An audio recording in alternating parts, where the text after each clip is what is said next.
In this video, I'm going to be showing you the protection gear I use when I'm riding off-road.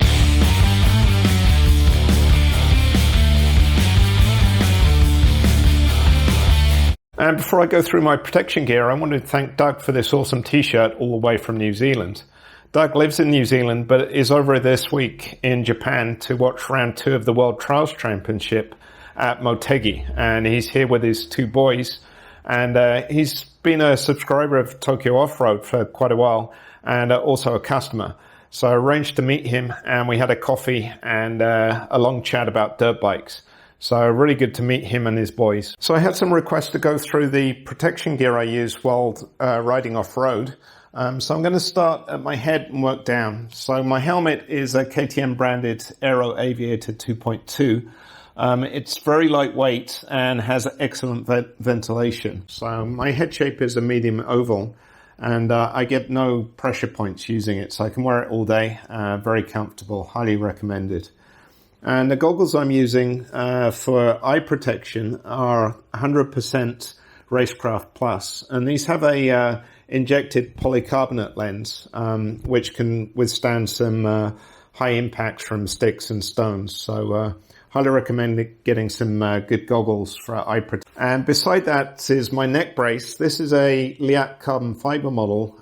It's a 6.5 model, and I've had that for a long time now, probably 4 years or so, and it's held up really well. So I'm pleased with that too. And the body armor I'm using is Leatt 5.5 HD Pro, and I've used this for quite a while as well. And it integrates well with the neck brace. And it has a pocket here for the front of the neck brace and another pocket in the back. So it stabilizes the neck brace and locks it down, and it has these straps which hook onto the neck brace. It's got very good rib protection on the side, which is important. I've cracked quite a few ribs over the years, so I really appreciate the rib protection, and good protection on the front and also the rear. The ventilation is pretty good. Even in the summer, you can use it and not get too hot. So I think it's a good balance between protection and ventilation.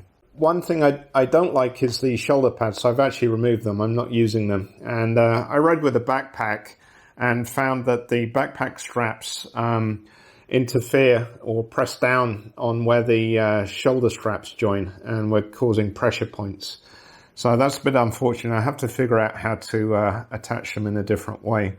And I'm using Alpinestars Sequence elbow pads, and they have a very good protection system. You can see here it wraps around the elbow and comes up quite high. And they have a sleeve, which is comfortable, and then 2 adjustable straps with Velcro. One thing I found was the upper Velcro strap. It can rub on your skin if you're not wearing an undershirt. So if you're more into wearing t-shirts, you might find this Velcro an issue and find it annoying. I typically wear a long sleeve undershirt, so it's okay for me, but that's one thing to keep in mind. And these are the gloves I use most often. They're Klim Dakar Pro, and the base construction is leather. You can see on the side of the fingers they're ventilated, so you can pretty much use these all year round, even in hot conditions. The padding on the top of the hand is XRD Poron. So it's the type where if you hit it hard, it hardens up. And there's also a pad here on the palm. But the leather is very supple and requires virtually hardly any break-in, and provides good protection. Even if you came off on the road, it wouldn't wear through straight away. So for all-round riding, I think this is a really good choice, and highly recommended.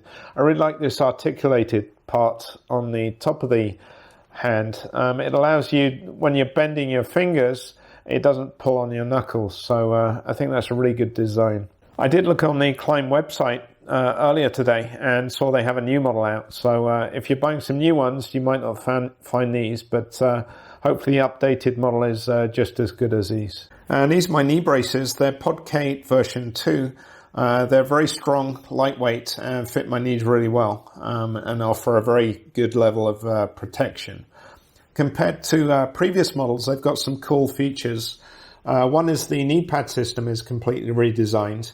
I actually had some K700s before, and I found in a heavy crash, the knee pad system, which clipped into the side, would quite often pop out. And these have been completely redesigned and much stronger. Also, the pad articulates, so it always covers your knee and provides good coverage. And you can actually kneel down on the ground, and it's pretty comfortable if you're working on your bike or something like that. Also, the inside pads on the knee braces have been completely redesigned, and you can wash it and it'll dry off very quickly. So that's pretty cool.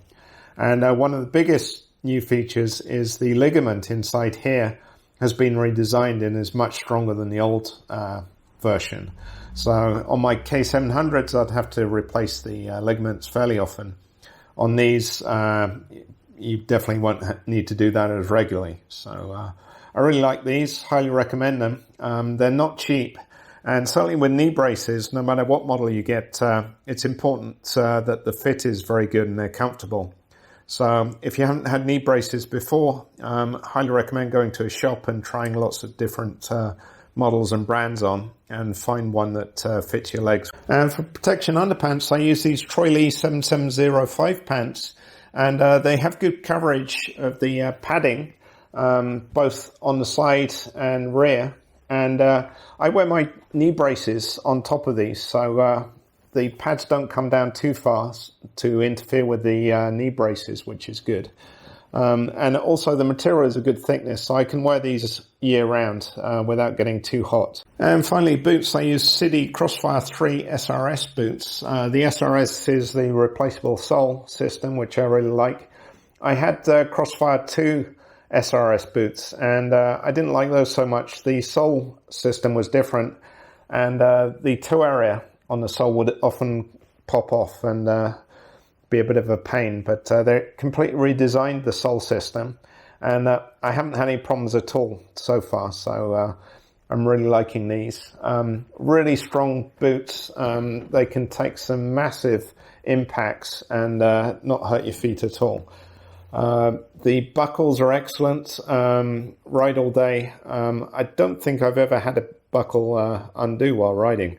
I know other guys using other brands of boots, they're often having buckles come undone. So really good buckle design, comfortable boots. I highly recommend these. I can't actually think of a better model. So yeah, if I was going to buy another pair of boots, it would probably be exactly the same ones. Regarding fit of the boots, my feet are medium width, and the SRS boots fit me very well. If you have very wide feet, you might not like them. So it's a good idea to try them on before purchasing. On the right here, you can see, previously I actually purchased a pair of the regular sole Crossfire 3s. And I found the width, they're exactly the same size, but the width is actually too wide for my feet, and it wasn't good at all. So I had to put some insoles in to fill up the space. But even then, I didn't really like the fit. And you can see, even though both boots are the same size, the TA version, which is the regular sole version, is a lot bigger, and it's a lot longer as well. So I much prefer the SRS version for my feet, but if you have wide feet, you'll probably like the TA regular version. So recommend trying on some boots in a shop if possible, and select them that way. Okay, so that's the gear I use, and I really like all of it and can recommend it. But if you have some favorite gear, or if you have a question about this gear, go down to the comment section and let me know.